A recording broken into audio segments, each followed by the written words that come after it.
I think baseball managers overmanage, and they've overmanaged for decades upon decades, and they just need to let the players play. You might disagree with that. We might disagree on this one. I am Garrett. I am Brandon. We are here to talk about goats. So we're going to talk about, discuss, debate the greatest of all time, Barry Sanders, Ladainian Tomlinson. You're listening to the Goat Herders podcast, where we herd the greatest of all time. I'm going to fact check myself with you right now before we get into this. Tony LaRussa coached the... What did you do? We're doing it for 30 seconds. Let's do it. Welcome back to the Goat Herders podcast. Today we're breaking all the unwritten rules. I'm Brandon. And I'm Garrett. And today we are talking about some unwritten rules in baseball. Well, this has been in the news a fair amount recently, but this was a whole new twist to the unwritten rules. This is an article that Yahoo put out on, and it was titled, "When is a homer more than just a homer?" The White Sox were playing the Twins last week, and they were winning by 11 runs, which is not shocking, as the Twins are pretty terrible this year. They're actually doing worse than my Tigers right now. So it's pretty cool that the Tigers aren't in last place. But the White Sox are up by 11 runs. Let me just give you the layout of what was going on. And a big hitter for the White Sox was up to the bat. Yermin Mercedes, also nicknamed the Yerminator, just because he's a big hitter. And he was given the take sign on a 3-0 pitch by his manager. And instead of taking the pitch right down the middle, he decides to hit it into the cheap seats for a home run. So those sheets are really cheap. They are really cheap sheets. The ball went right through them. Tony LaRussa, the White Sox manager, was not happy. He called out his player publicly and said he made a mistake. That's not something that you do, especially when you're winning a game by that amount and it's late in the game and you've got a 3-0 pitch. It's not what you do. And there's no rule book that says this. Nobody's ever written these down as they are unwritten rules.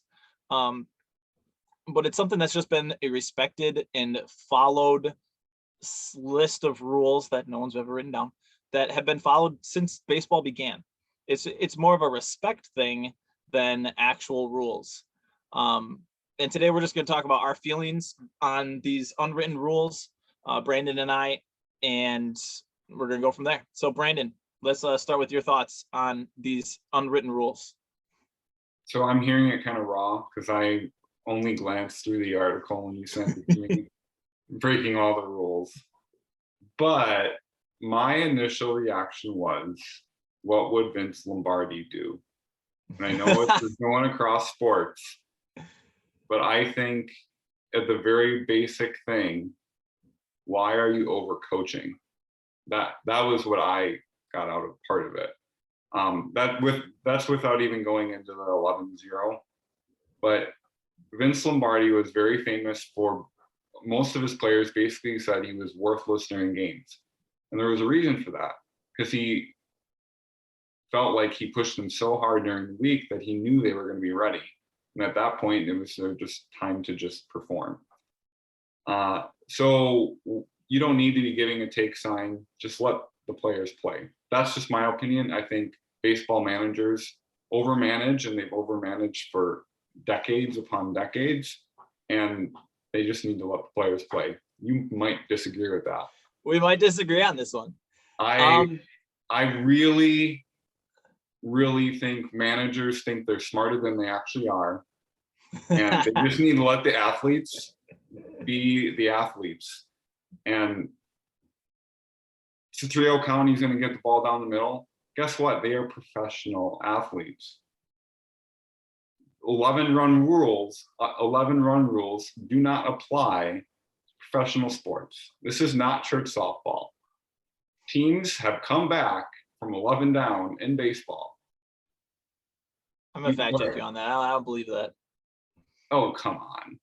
I don't know. I'd have to look it up. I don't know what the biggest comeback in history is. I'd have to look that up. If it hasn't happened before, there's no saying it can't happen. Right. Right. I just don't think we need to play by these rules that are ridiculous. That's my part of my opinion. There's probably more, but Right. So I'm gonna take it in two different ways here. The first one I'm gonna look at is as a player, the coach telling him to take, he should take. Like I don't care what if the score is 1-0, I don't care if the score is 10-0, I don't care if the score is 20-0. If the coach says take, he should be taking the pitch. yeah, It'd be just like if he's rounding third base and the third base coach says stop, stop, stop, and he runs through and gets thrown out at the plate, he's gonna look bad. If he rounds third and scores, he's gonna look good. Like, but I mean, like either way, like it's still you're not doing what your coach said, and that's to me that's a big thing to me. Like if your coach said to do it, that's what you should be doing. I know that these are grown men, I know that they're professionals, etc. But those players are there to play. Those coaches are there to coach. And that's what they should be doing. I think those two situations are very different situations. One is you have a guy who's a hitter, let him be the hitter. Let him teach him that beforehand, but just let him hit. The other one is he's running full speed and he can't see what's going on behind him. He should be listening to his coach. That's the coach's job in that situation. It's not the coach's job to be the hitter for you. That's my point. But it's the coach's job to make the calls. Like the coach is going to tell you when to bunt because he has a strategy in mind. The coach is going to tell you when to hit and run because he has a strategy in mind. I think that's overcoaching, but that's just my opinion. So you don't think that they should be having like coaches shouldn't put on a hit and run or shouldn't tell you when to bunt? No, the statistics would say that it's a complete waste of time and it's just actually doesn't work. I don't know, man. I disagree. You with are that. the old school baseball. You need to get into the 21st century. Yeah, where they got all the bat flips and the rally caps and all of that stuff going on. I mean, it's just to me, the respect for the game is a very crucial thing to me. And I know it's not to everybody, but like those unwritten rules, the respect for our teammates saying, hey, we played, we won, we beat you. We're up by this many points. We don't need to keep throwing punches when we've already got you on the ground. Like to me, that's where it's at. Like you don't see boxers when they're fighting. Like when they're down on the ground, they're going to give them the punch, but when the ref says it's done, it's done.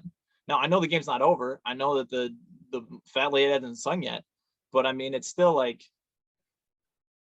and there's the argument the other way. They're professionals. This isn't little league. And then that's what they should do. But I mean, these little leaguers are going to see what the professionals are doing and they're going to be like, well, he's flipping his bat, so I'm going to flip my bat. He's hitting home runs on 3-0 counts when his coach told him not to. Why do I need to listen to my coach? Well, that's how I felt every time the coach said don't swing. And I'm like, if it's a good pitch, don't you trust me to just hit the darn ball? Well, I mean, that's the thing. Like, you're more likely to swing at a bad pitch if you're looking to swing at 3-0, 3-0, than you are to hit one out of the park. Like if you look at the stats there, I bet you there have been more swing and misses or swung at ball 4 on a 3-0 count than you have home runs or base hits. Guarantee. Well, I can 90% guarantee that. That's the risk that player is putting on himself because it is on him. If he doesn't perform, he's going to get benched. So if he does that and it doesn't go well for him, it's not going to work in the long term. He's not going to get his big contract. Which is why the coaches are there, man, to make these calls. No, that's why it's not on the player to make that call. But it is the player. It's a very individual game. Baseball is a game of individuals doing individual things. It is. I out of all the sports, it is the most individualized one that look at stats. Because you look at football, you've got a whole line in front of you that has to make plays that the coach tells them to, because like there's no stats for a lot offensive lineman that's gonna be like, wow, I mean, he had 7 pancake blocks today. But I mean, like outside that, there's nothing. But I mean, each player, you're gonna say this player went 2 for 3 and had 5 RBIs because he had 2 home runs.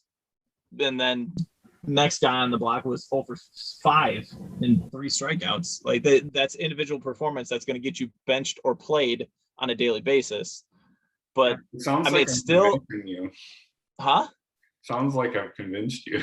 No, because I still think it's on the coach. It's on the coach to help put them in the best positions and to make those decisions for them so that they're not trying to overthink it when they get into the plate and just say, like, you step out, you look down, Your coach says take. All right, I'm taking this pitch. I'm getting ready for the next one, but I'm taking this one. Like he throws it right down the middle. Okay, then I'm looking for him to throw it down the middle next time. Like I don't know. So we'll have to agree to disagree on that, I guess. That's what you want, isn't it?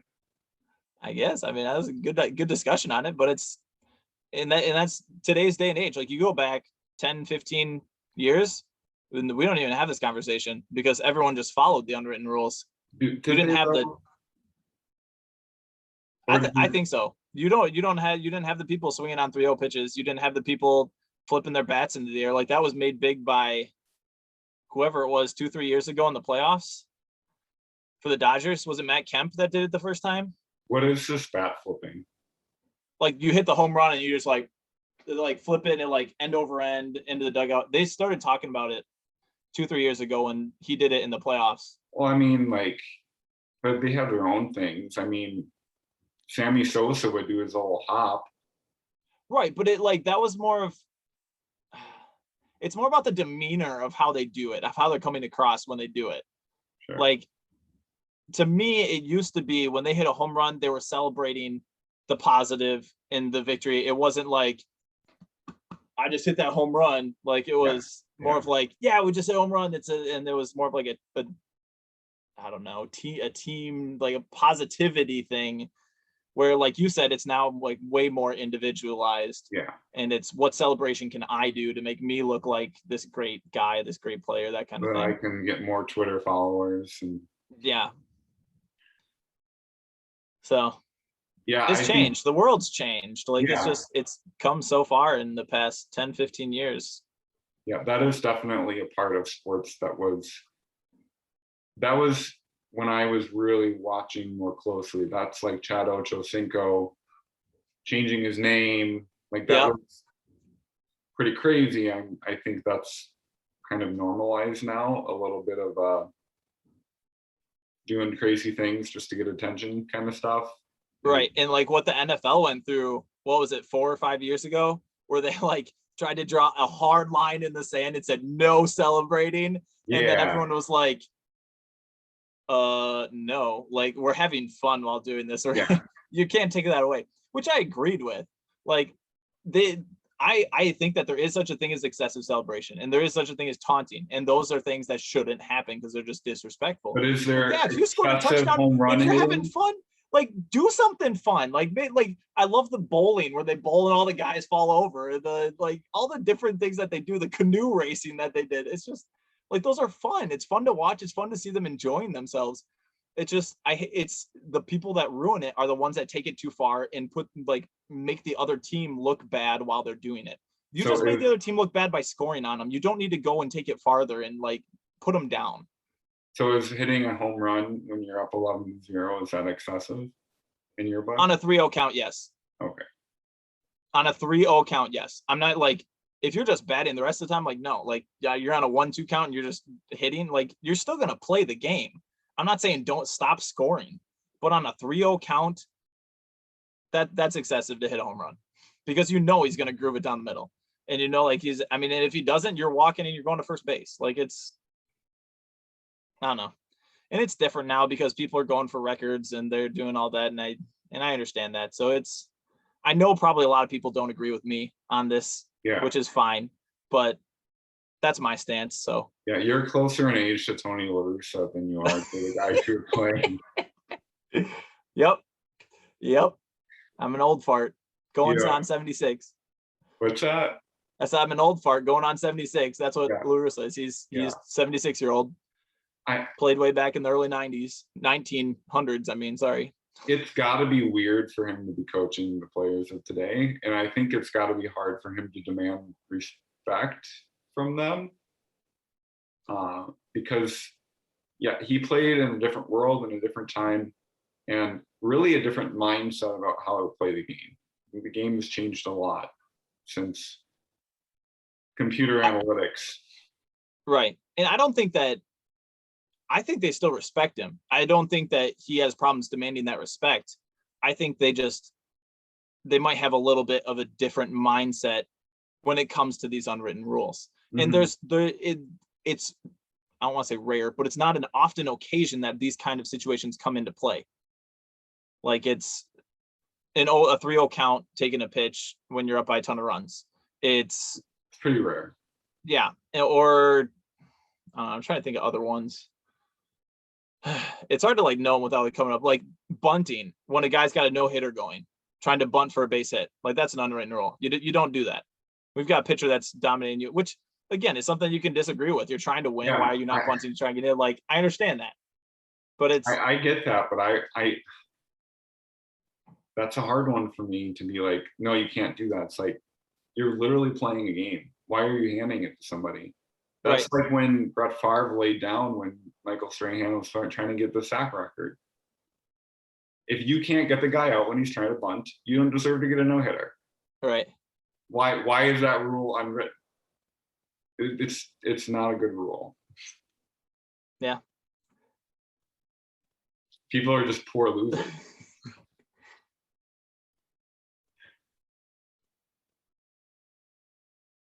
Yeah. I don't know. I mean, I'm disagreeing with you, but I'm not like adamantly disagreeing with you because I also see the other side. Yeah. It's just my opinion. So it's not, I'm not going to say mine's right. You can't do it the other way, but yeah. So, well, I think that this has been a great debate on the unwritten rules. I think this has probably been one of our better episodes of actually where we disagree on something instead of where we agree on like every single thing. My favorite one was when we ranked our top 5 number 1 draft picks and we like literally had the exact same squad without even talking about it. We're just like, wow, this is not a great conversation because we had the same comments. So it was a great conversation. Yeah. Not as debatable as we would like it to be. Right. But well, what do you think about the unwritten rules? Do you think we should follow rules that aren't written down, or should we just break the rules and keep playing? Garrett is like, no, don't wear your hat, Goofy. Yeah. It's disrespectful. There's no rules.